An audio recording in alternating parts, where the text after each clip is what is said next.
तो दोस्तों आज की इस वीडियो में आपको बताऊंगा कि वैक्सीन आपके लिए कितना ज़्यादा इफेक्टिव हो सकता है और वैक्सीन से आपको किस तरीके के साइड इफेक्ट्स देखने को मिल सकते हैं। देश भर में लगातार बढ़ रहे कोरोना वायरस को देखकर लोग वैक्सीन के पीछे भाग रहे हैं और खबर में सुनने को मिलता है कि कुछ वैक्सीन से ब्लड क्लोटिंग के केस भी सामने आए हैं और कुछ बहुत ही जानलेवा साइड इफेक्ट्स भी हमें देखने को मिले हैं।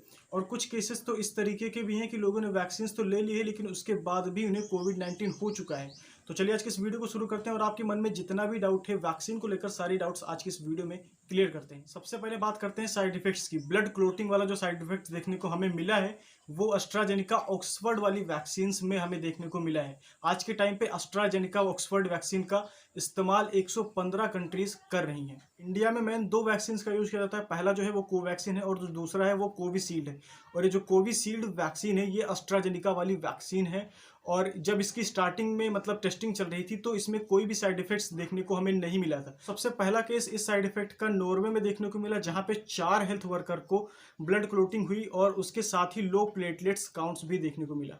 तो सबसे पहले आपको बता दूं कि ब्लड क्लोटिंग अगर आपके माइंड में हुआ तो आपकी डेथ भी हो सकती है क्योंकि ये ब्लड के फ्लो को रोक देती है। और इन 4 लोगों में से 2 लोगों को ब्रेन हैमरेज की वजह से डेथ हो गई और 2 लोगों को हॉस्पिटलाइज करना पड़ गया। और सिमिलर केसेस आपको देखने को मिले डेनमार्क, यूके और इटली में।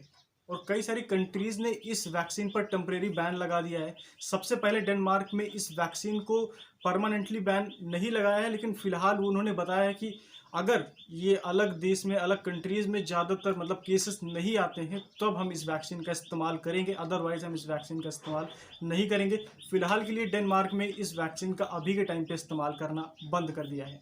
और आज के दिन कई मेडिकल ऑर्गेनाइजेशन ने इस वैक्सीन पर रिसर्च करी और इसका ठोस डेटा हमारे पास अवेलेबल है कि कितने परसेंट का रिस्क है इस वैक्सीन को यूज़ करने पर। यूरोपियन मेडिसिन ईएमए का कहना है कि जो ब्लड क्लोटिंग का रिस्क है वो 1 आउट ऑफ 100,000 ऑफ केसेस है, यानी कि 1 लाख लोगों में से 1 लोग ऐसे मिल सकते हैं जिनको ब्लड क्लोटिंग का केस इस वैक्सीन को इस्तेमाल करने के बाद आ सकता है।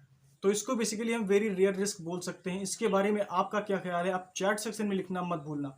इन Germany people under the age of 60 will not get the AstraZeneca vaccine. इसका मतलब है कि 60 साल से कम लोगों को ये वैक्सीन नहीं दी जाएगी। और आप सोच रहे होंगे कि इन्होंने एज लिमिट क्यों सेट कर दी। एक रिसर्च में पाया गया कि ये जो ब्लड क्लोटिंग का रिस्क है वो यंगर लोगों में ज़्यादा है as compare to older people. Guys मुझे भी थोड़ा सरप्राइजिंग लगा कि इस वैक्सीन का साइड इफेक्ट यंग लोगों पर ज़्यादा दिखता है as compare to old people. Britain ने भी कहा है कि जिनकी एज ग्रुप 30 से कम है वो एस्ट्राजेनेका वैक्सीन की जगह कोई दूसरी वैक्सीन लेना प्रेफर करें।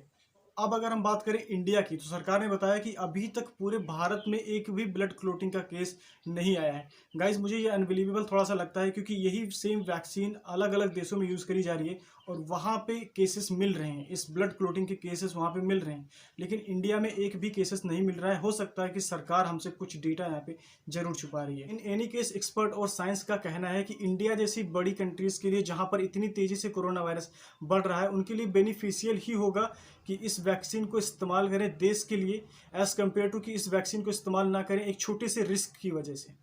ये तो बात हो गई साइड इफेक्ट्स की। और बाकी जो वैक्सीन हैं फाइजर, मॉडर्ना और कोवैक्सीन, इन तीनों वैक्सीन में आपको अभी तक कोई भी साइड इफेक्ट्स देखने को नहीं मिला है क्योंकि इन वैक्सीन का इस्तेमाल भी काफ़ी टाइम से ही हो रहा है। मान लो कि अप्रोक्सीमेटली 3 महीने तक मान लो हो गया होगा कि 3 महीने से इस वैक्सीन का इस्तेमाल हो रहा है और अभी तक इसमें कोई भी केसेस वैक्सीन के देखने को नहीं मिले हैं कि किसी को इन्फेक्शन हुआ हो इन वैक्सीन से। तो मैं यही बताना चाहूँगा कि जो फाइजर और मॉडर्ना वैक्सीन है इनको इंडिया में आने दिया जाए क्योंकि ये थोड़ी सी महंगी ज़रूर पड़ती है लेकिन किसी की डेथ से ज़्यादा महंगी नहीं हो सकती है। कोवैक्सीन ऑलरेडी इंडिया में मौजूद है। और लोगों की दूसरी चिंता ये कि लोगों ने वैक्सीन तो ले लिया लेकिन उसके बाद भी उन्हें कोविड-19 हो गया। तो गाइज मैं आपको बताना चाहूँगा कि अगर आपने ये वैक्सीन ले ली जैसे कि कोवैक्सीन और फाइजर और मॉडर्ना, ये तीनों वैक्सीन में अगर आपने दोनों डोज कंप्लीटली ले लिया है उसके बाद अगर आपको कोविड-19 होता है तो आपको हॉस्पिटलाइज का ऑलमोस्ट 0% चांस है और आपके डेथ का रेशियो जो है वो 0% का चांस है। आपको सिर्फ कोरोना वायरस हो सकता है लेकिन वो आप घर पे रह के उसको सही कर सकते हो, आपको हॉस्पिटलाइज होने की कोई ज़रूरत नहीं है। इसके पीछे का रीज़न यही है कि वैक्सीन जो है वो इंस्टेंटली काम नहीं करती है, थोड़ा सा टाइम लगता है। जब तक कि आप दोनों के दोनों डोजेज नहीं ले लेते हो तब तक आपको वैक्सीन का कोई प्रॉफिट ज़्यादा खास नहीं दिखता है। और आप यहाँ पे एक ग्राफ की मदद से समझ सकते हो कि वैक्सीन कितने दिन में कितना % काम करता है और आपकी इम्यूनिटी को कितना ज़्यादा बिल्डअप करता है।